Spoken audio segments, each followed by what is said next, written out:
What's up, YouTube? Blue Collar Success here, just showing my basic setup for my mobile welding business. Many of you know that I gave it a little rest just because it was getting too much of my full-time job, and I'm back at it, just doing a little side work here and there.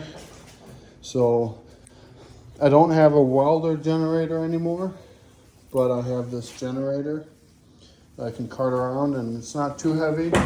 With two guys, I can lift it into my truck. Eventually, I will get a welder generator, an actual welder generator, but for now, this does the job.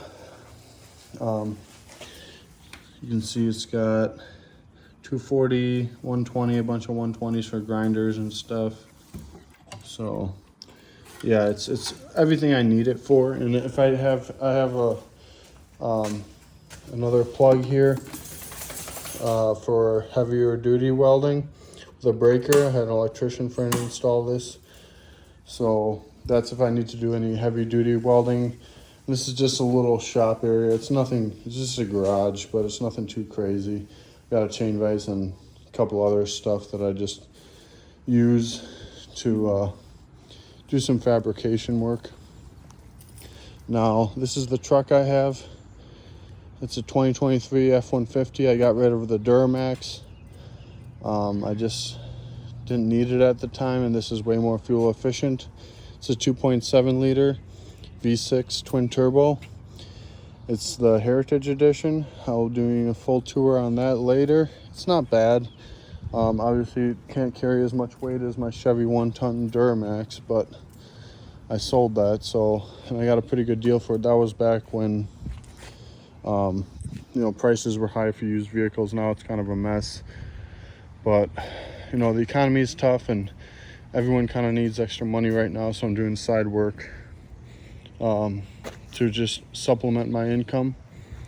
And yeah, so this is the truck. It's a small bed, but I can fit the generator right there, and I can fit, like, I don't know, if I want oxyacetylene bottles or whatever, I just want to get the small packs that are like this tall. That's all I really need.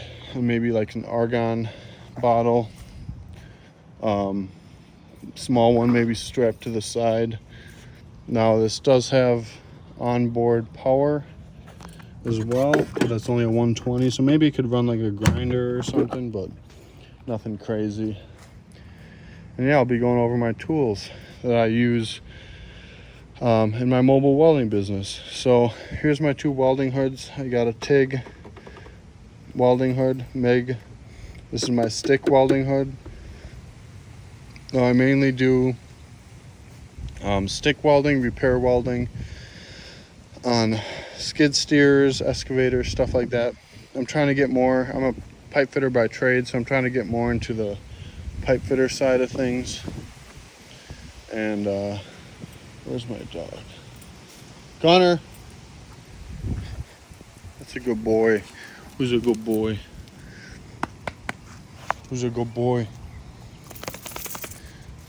Who's a good boy? Got all the dogs out here today. But yeah, so this is what I use for stick. It's an auto darkening shade 10. Yeah, you can't adjust the settings, but it's just a standard auto darkening. This one you can adjust the settings. Has like the grind setting, all that good stuff. I also have a bunch more hoods, like just passive shades, everything. I also have this right here. It's like for cutting wheels / oxy fuel. It flips down and everything, so that's really nice to have for that. Yeah, this truck ain't bad. I mean, unloaded it gets about 24 miles to the gallon average, but loaded it gets about 20 when I got everything in the bed. But it's just the perfect size bed for what I need it for. I can fit even a small toolbox in there, but it's nothing crazy. My old truck was a 8.5 foot bed with a single cab, so it fit a lot more. I could fit a whole gang box and everything, a welder generator, pretty much everything. But besides the welding hoods, I have a safety vest. I have some cut resistant gloves, some welding gloves. I do have stick welding gloves as well, but those are primarily TIG welding. I have tape and dope for any screwed pipe I do, a reamer for copper work, a level, basic Empire level, some small pipe wrenches. Never really use these guys, but they might come in handy sometime, you never know. Here's a stick rule. I know these are pretty basic tools and everything, but this is what I'm using to get started again, as I do not have a welder generator. So this is just a basic welder that can do stick and TIG. It can't do anything else, but it's a dual power, so it can do 120 and 220, which is nice. You can see stick, DC. Yeah, so it's pretty decent actually. It works pretty good. I'll have to do a video on that sometime. But yeah, I just plug that into the generator and yeah, just go. But yeah, I mean, that's all I got right now for my setup, and I got extension cords and plenty of extension cords. It's just a couple of them, probably about, I don't know, 150 feet of extension cord for the grinders and stuff, which I got right here. Here's my TIG rig setup. But yeah, I got a cutoff wheel, another cutoff wheel, but usually I have a grinding wheel, a cutoff wheel, and a wire wheel. I got some files, pretty decent files. I mean, it's always important to have something where you can get the burrs off. 2 Allen wrench sets. I have a standard and a metric. I got small adjustable wrench. I have the pipe fitter and welder's handbook. This comes in handy many times. I do some soldering, so I got solder, flux, sandpaper, a torch. It's not in the video right now. Tons of channel locks. This is Milwaukee kind. I don't really, not a fan of these. I broke some of those before. Got some vice grips. This is a copper cutting set. And yeah, I got a bunch of screwdrivers, some more vice grips, more channel locks, a hard hat for when I go on to job sites, a couple tape measures, 25 foot and a 12 foot, copper cutter, another stick rule, a dig adjustable, needle nose pliers. I got this. It's all different kinds of sockets. I have a drill and a small impact. These are for lockout tagout, so that's for a ball valve. This is for a gate valve. Got two 24-inch pipe wrenches, 1.5 inches, and 1 7/16 wrench. That's for like flanged work. Got a charger for the Milwaukee tools. Got a 100-foot tape measure right here.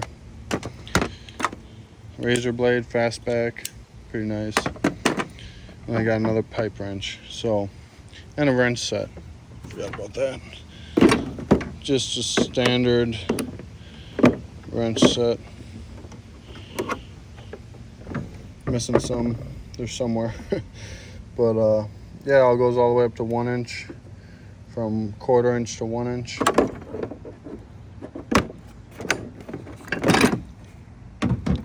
Yeah, this setup works great, and I usually just use 60-10 and 70-18 rod for the stick welding if I'm doing pipe, and structural just 70-18. So 60-10s for the root and 70-18s for the hot and cover.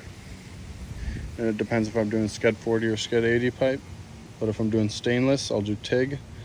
I usually don't do anything more than Sked 10 stainless.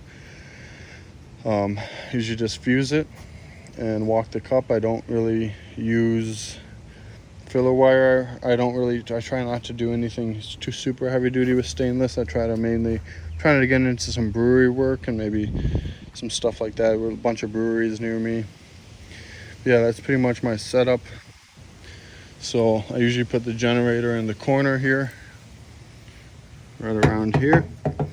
And then I usually have the oxyacetylene bottles. It comes in like a little carrying case, so I put it like right here. I strap the argon bottle over there.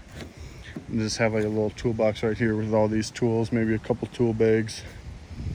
But yeah, I know it's kind of a mess. I'm just trying to get everything more organized. But yeah, that's pretty much my setup for my starting my mobile welding business back up again.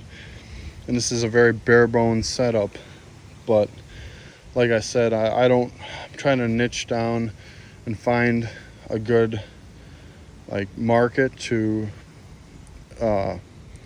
work with. You know, it's a little difficult if you branch out too far, but I'm thinking mainly just structural welding and some pipe welding, but who knows, we'll see where it goes from here. But I'm equipped for pretty much structural by far, and that's just repair work with excavators and stuff. But then maybe with the pipe fitting work, I'll probably need to expand my tools a little bit and probably get a generator, honestly. That's in the future. Right now I'm just running this setup. So thank you for watching. Have a great day.